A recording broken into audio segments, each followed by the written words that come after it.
sih kamu cerita ke seseorang tapi rasanya kayak gak ada yang bener-bener dengerin? Kayak kamu ngomong tapi mereka cuma nunggu giliran buat jawab. Dan akhirnya kamu mikir, ya udah deh, dipendem aja.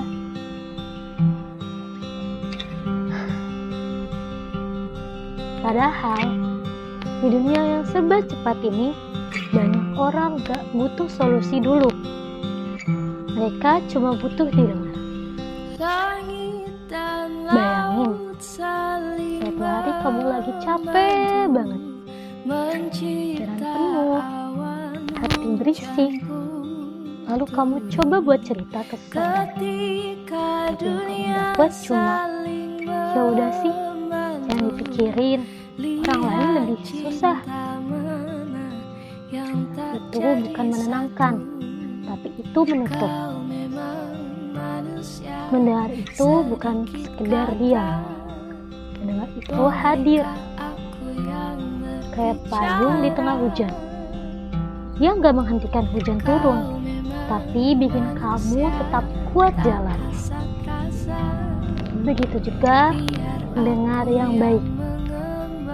Dia gak selalu kasih solusi, tapi dia bikin kamu ngerasa gak sendirian. Secara psikologis, manusia memang punya kebutuhan dasar untuk didengar.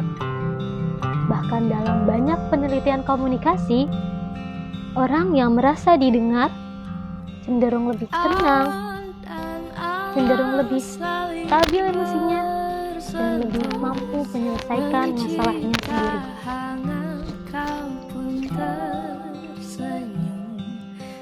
Artinya, didengar itu bukanlah hal kecil, tapi itu suatu kebutuhan. Dulu, aku juga pernah ada di posisi itu. Merasa sendirian, padahal lagi dikelilingi banyak orang. Sampai akhirnya aku sadar, bukan aku yang terlalu banyak cerita, tapi aku belum nemu orang yang benar-benar mendengarkan.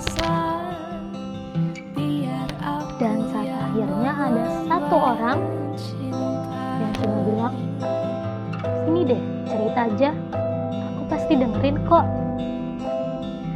I hear you, I see you. Itu rasanya lega banget.